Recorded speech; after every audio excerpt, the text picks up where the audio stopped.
Right, the Reds, it's Talking Reds. Friday's Talking Reds with myself, Gareth Roberts, Mo Stewart joining me. We remain in lockdown. We remain listening to alarms and thinking, when is the Groundhog Day music going to start playing? It is Groundhog Day. And it's Groundhog Day what we're going to be talking about as well. So, buckle yourselves up. It's no. First off, actually, we've got a new thing, a newish thing. Probably seen it by now. We're going to talk about it anyway, which is the links with Willian. From anyone who's sort of anyone, it's already sort of been downplayed and poo-pooed, Mo. But you can still cling to it if you want to cling to it and say like, well, the club would say that. So what do you make to the link? I mean, he's knocking on a bit. He's on big wages, but he's all right, though, isn't he? Yeah, I mean, there was a good period of time. There was about 2 or 3 hours between me hearing about it and then me hearing that apparently it's not happening. And in that time, I was able to really think about it. And like you say, you can see where the links come from because there's quite a few Brazilians within the squad. You probably know him as well. I mean, he's played 250 Premier League games. He's won the title twice. It's another guy in the building who knows what it takes to win. And yes, you may think that if he's leaving Chelsea, he might be looking for someone that's going to give him more minutes, and he's probably not going to get that with Liverpool. But we don't know. We might be able to persuade him to say, come in, do what Shaqiri was going to do, but just do it a bit better and a bit more often. I think if you ask most people, would you swap Willian for Shaqiri? They'd say, yeah. The wages, that's probably where it comes in because, yeah, it is on a free. And I think that we've got a lot of problem with wages and minutes played being there's just few discrepancies within the squad, and if you put someone again who's going to be on high wages and low minutes played, then I feel that might cause issues. And there's obviously still the likes of Harry Wilson, Curtis Jones, and a more younger profile of players to fill that gap, which is from what we've heard from Klopp mostly what he's after. Yeah, the sort of, I mean, the age profile thing seems less of a conversation than it once was around FSG. You kind of feel like they're probably not as wedded to that as they once were. But sort of nevertheless, you think 31, top dollar, etc. It just doesn't quite add up, does it? No, I mean, what it would say to me, though, is there's definite the fact that this has even become a thing tells me that anyone whose ideas that we'd still be able to go out and get Sancho and Timo Werner, despite all of this, I think they need to kind of calm down and realise that's definitely not going to happen. I mean, that's the other thing, isn't it, Mo, really? That, I mean, transfer talk is always going to carry on because of the very nature of it. Everyone who's producing it knows that there's a thirst for it and knows that it leads to clicks and etc. We've talked about that a million times. But equally, though, you're kind of reading it going, come on, boys, like, this is not going to happen. They don't even know when they're playing footy next, never mind buying new players. It's a bit like that with Timo Werner as well. You mentioned them there. There's been sort of like fresh talk around that and the idea that if Liverpool pay 52 million, then it's done. And it's a bit like, and I've seen loads of people going, just pay it, lad. Just get it done, lads. Just pay it. His boss. Have you seen them goals he scores in the Bundesliga, lad? And it's like, you know that no footy's being played, mate. And you know, like, the TV contract's just hanging in the air currently. And you know that, like, people aren't going to grounds and spending any money and probably not buying merchandise currently and all that. It's like, actually, Timo really wants to come, doesn't he? It's really evident that he wants to come. And we'd really like you to come as well, mate, but it's just not the time. No, it's just not the time. And the thing is, though, people are saying about just pay the money. Those are people who've never had to really think about what £52 million is, how it works, and how you spend it and how you get it back. So I think that it's a situation where we just need to all be calm. I know that we've all been saying this is a mantra for everything. It's like, don't worry, everyone just chill. Like you say, it looks like he wants us. It looks like we want him. It looks like Leipzig aren't really going to make it difficult for us in a similar way that they did with Keita.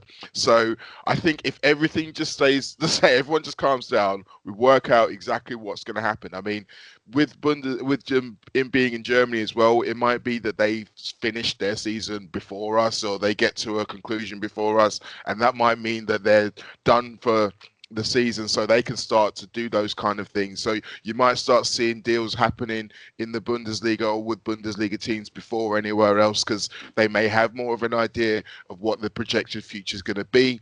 But this is all still just projection. And yeah, we have to talk about it because it's kind of fun. And I mean, there's not really much else, but you can't really be too definitive. Anyone who says that this is what has to happen, if this doesn't happen now, it's a disaster. It's like, come on, guys, just calm down.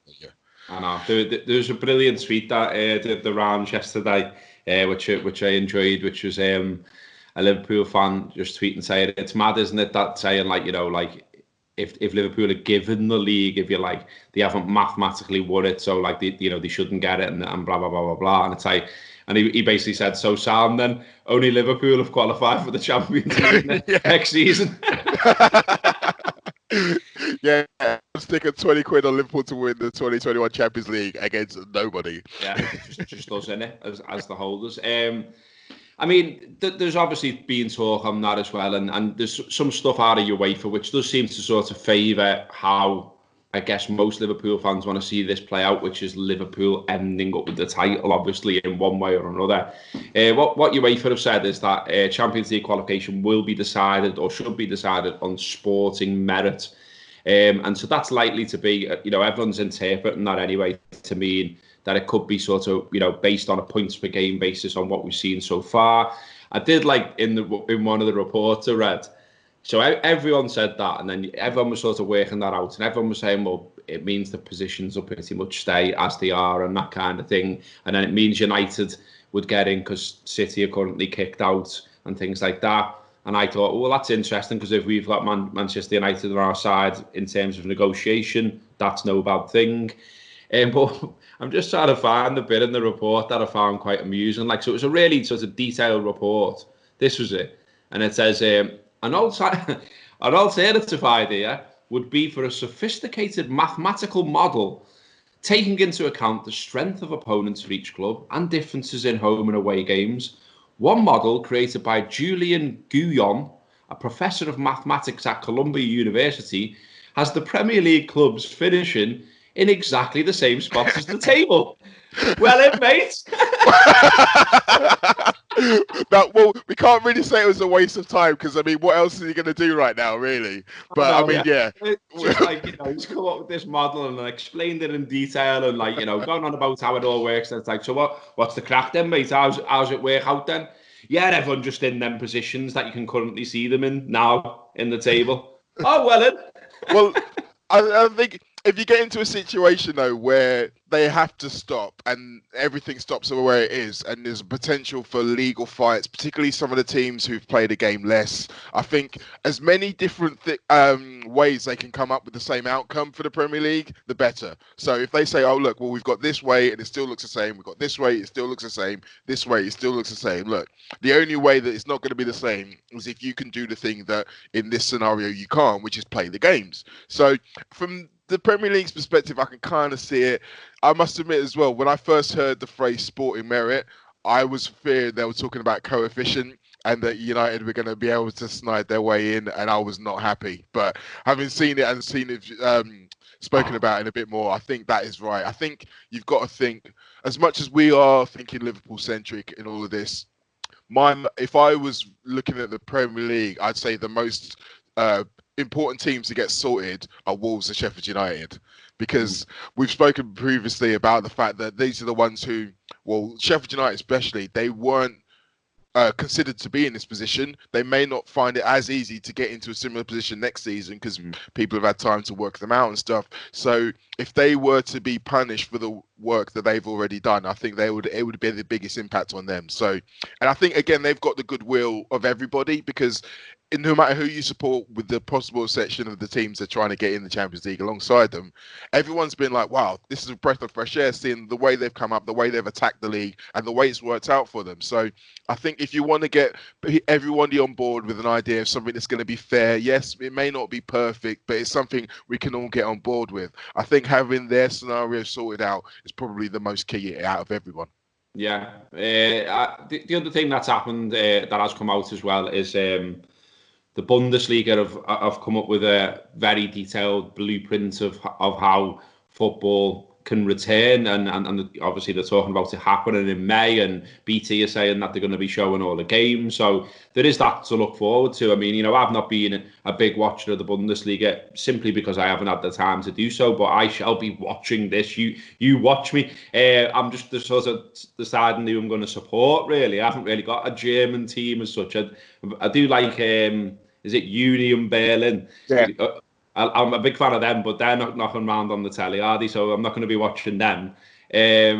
Well, I mean, they do sometimes show, like, I have seen them a couple of times because I think they have got a little bit of a hipster following. Like, so I think BT have it's a fan-run club, isn't it? That's what I like about them. There was a feature on Footy Focus about it, and they've shown it again recently because obviously they're going over old content currently. I think it's available online, actually. And it's a really good story and a really sort of heartwarming story. And it's all like, you know, they built a new stadium and like fans with skills literally turned up and like fitted the seats and sorted the concrete out and whatever, and it was like, this is boss. Yeah, it's like something out of like an episode of the A-Team. I love it. Yeah, it was like that, yeah. It was absolutely quality. I mean, give that a watch. Anyone who's bored and looking for something to watch, honestly, just Google it. It's absolutely brilliant. But the Bundesliga blueprint thing that hit home for me was, again, like, England in general just feels a bit shit at times, doesn't it? Do you know what I mean? It's like, you know, I don't want to get into the politics really because it's not that kind of show, but I think most of us have got concerns about the way the coronavirus crisis has been handled. You look over to Germany and how they've handled it, and you're a bit like, I know it's a different country, I know it's a bigger country, I know there's differences, but fucking hell, come on.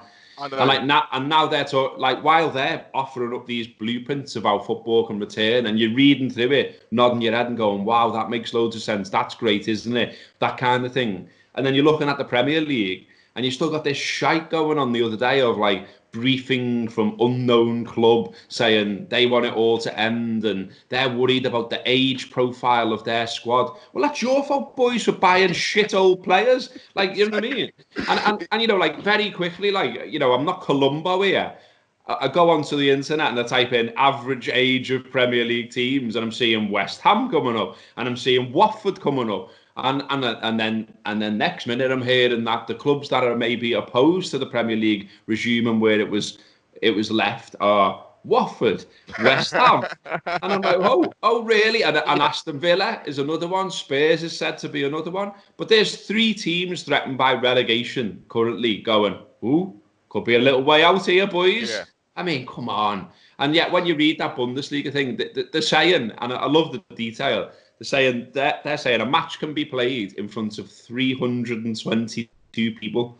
That's all, you know, all the staff, photographers, media, you know, medical staff, whatever. Yeah, 322. That's how detailed they've done it. And I'm like, these boys are coming up with that, and you're just briefing the press and fucking about. Like, get your act together.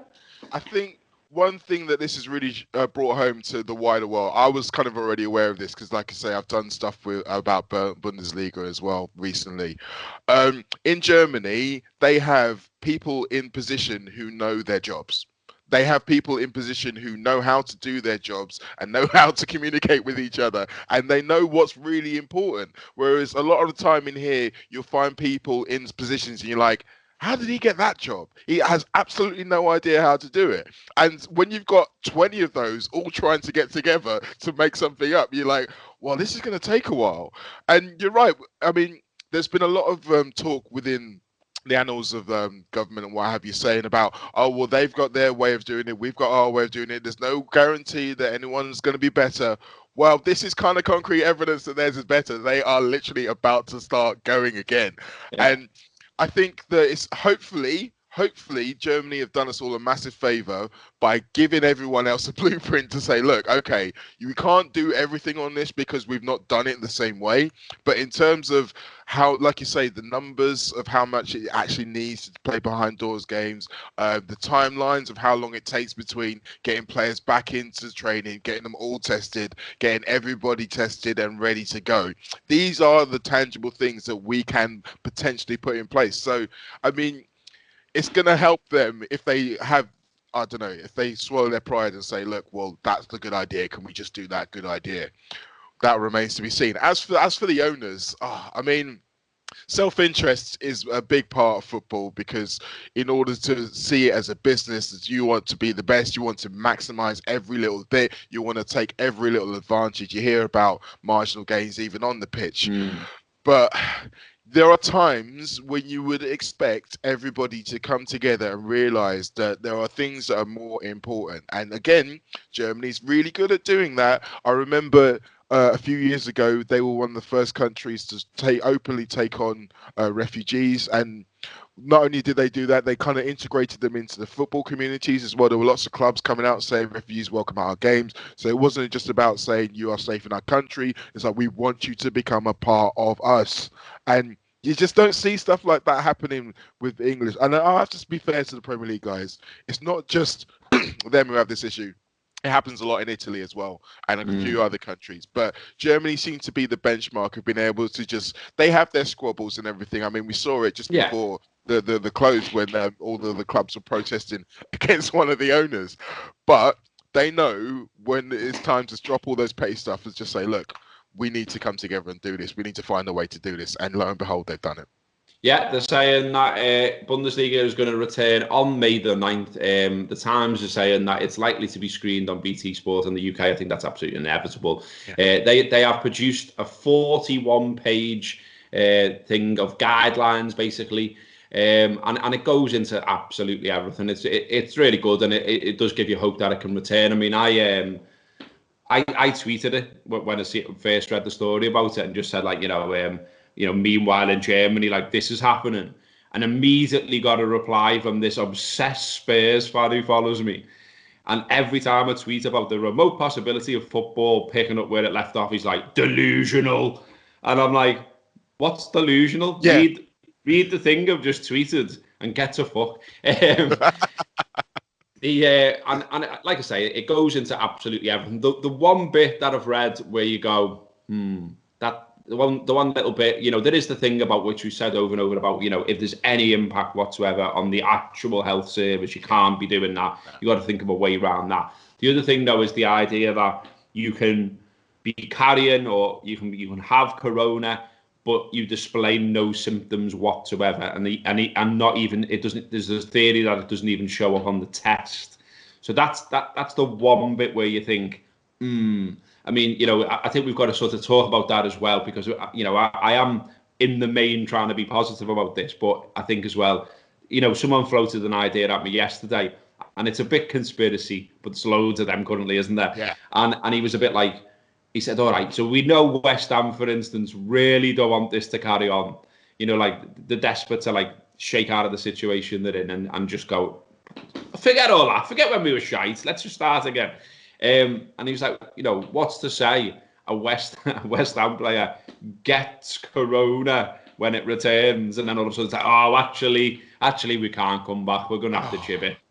And I was like, God, don't even. Oh, like Karen Brady's got like a syringe of corona somewhere. It's just like, we're looking through the squad, it's thinking, who's gonna take this bullet?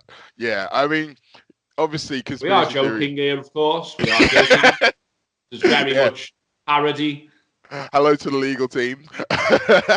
But yeah, I think there are always going to be conspiracies, as much as, like you say, there is going to be that discrepancy between people who could potentially have it without showing it, and how long it takes to appear, and all those things. I think the time that we've got between now and when they plan to start, there may well be more that come out about that, in terms of how they can accurately gauge the time period, in terms of, if you haven't said anything by now, then you're okay. We're still going to have a little bit of risk. There's still going to be some trepidation when it all starts up again, because we also know so much about the idea of there being a second wave happening. Like, this might not be the only time we go through all this, and all of that's going to be in our minds. But I mean, being the optimist that I naturally am, I am trusting in the people who are in those positions and making those decisions to be able to say that if they have got it wrong, or if there is something that happens that they haven't thought about, that they will just pull it and be like, look, okay, we thought we could do it, we won't do it. There's not going to be that hubris of saying, I am the man who saved football, so we must plough forward into this disaster, as you may expect to see if it was England who were going first. One more thing I want to say about the Bundesliga as well. For those of you who are just going to get into it now and haven't watched it, there's loads of fantastic European shows that you can listen to, myself talking about it, and I think we're probably going to be doing another one in this soon. So, Rebecca, if you're watching, get right in, love. I imagine we are going to plough right into the Bundesliga. If there's some kind of footy going on, then let's be honest, we're all desperate to see some. And I've been having a little look myself, and there's interesting stuff there. To be fair, isn't there? I mean, there's a genuine title race going on for a start off. Whereas Liverpool are like 25 points clear, and it's done and dusted, and it's just how they get it, not if really. Over there, you've got Bayern Munich on 55 points. You got Borussia Dortmund 4 points behind them. You got Leipzig only a point further back from that. You obviously got players as well that we can be watching in terms of links to Liverpool. Obviously, Werner, who we've already mentioned. Sancho, if you're living in Cloud Cuckoo Land. There's various other players that have been linked to us in the Bundesliga as well. And yeah, so it's interesting. I genuinely enjoy right now watching it, and I'm looking forward to the idea of it returning. In less than a month as well. It genuinely is something to do. 322 people, by the way, watching it. I was thinking, fucking hell, some non-league clubs I'd kill for that, wouldn't it? I've been to football matches where, and fairly high up in the pyramid in terms of non-league, and there's been like 50 people there. Yeah. And it's been like, that's a good day. I mean, you'd imagine even if it's some of them are like the ambulance and staff as well, they'll be fans. Like you wouldn't be surprised to see a few stewards celebrating a goal if it happens, as opposed to normally when they're supposed to be just turning around looking at everyone else. So yeah, you might see a few cheers around, but the title race itself is really interesting because just before the break, Bayern was starting to kind of kick into gear. Everyone was starting to think, okay, they've had all their fun and now they're going to sort themselves out and steamroll their way to title. We don't know that anymore. We don't know how anyone's going to react to all of this. It's just another variable to throw into the mix. And I'd say there's even 4 teams who've got to feel like they've got a chance because Gladbach, they're a little bit further back, but they were top of the league for quite some time earlier on in the season. So they've got a strong team. And they've got that lad, Dennis Zakaria, one of the guys who we've been linked with, and Alisson Player up front, who I think is probably going to end up in the Premier League as well. So yeah, Bundesliga games, I like them. They are probably the more like English than the other big leagues, in as much as you can get a lot of end-to-end action that happens for a long periods of time, rather than just in concentrated bits at certain key points in the game. But I think, like you say, we're all dying to see some actual football. I was watching. Me watching mad cricket is probably not a really good yardstick, to be fair. But I was watching like a European cricket league yesterday, where it was like a German team playing against an Icelandic team for 10 overs. And there was a point where I was just thinking, yeah, I would watch this anyway, but I really need some football now. I really need some football. So yeah. And was that an old match, not a current one? I'm guessing as well. It was old. Yeah. Fucking hell, man. I don't know. That's wild, that lad. and you stayed up to what time for the NFL draft? 4 in the morning. I stayed up to, and I mean, the worst thing about it was my team, the Green Bay Packers. There's like 32 picks in the first round because there's like 32 teams, sorry, and we were picking number 30. So I was like, first round, we're probably not going to do anything major. It's probably just going to hopefully get another offensive weapon to help our Hall of Fame amazing quarterback. But no, we trade up to get a backup quarterback. And so, I mean, those of you who understand NFL will know why I'm doing this right now. But essentially, it's like, say Liverpool have only got one transfer they can make, and they decide to buy another player who's like, maybe a backup goalkeeper who's like not quite as good as our goalkeeper, not shit enough to be able to say he's just going to sit there, but it's just going to take up loads of wages. I stayed up a long time and it was really, really not worth it. So yeah, football back, please, right now. Yeah, let's do it, Germany. Well in. And of course, as we've been saying there, if it all works out there, then it's likely to be the blueprint for something to start moving here. And there is tentative talk that we could see something in June, and Liverpool still only requiring 2 wins. I'm still dreaming. I can't tell. What? What's happening? Have you lost me, Mo? So maybe it is him. Are you there, Mo? Mo. Mo. Mo. Does the record still happen? Yeah, it's still happening. Okay, well, Mo looks like he's having technical difficulties. Yes.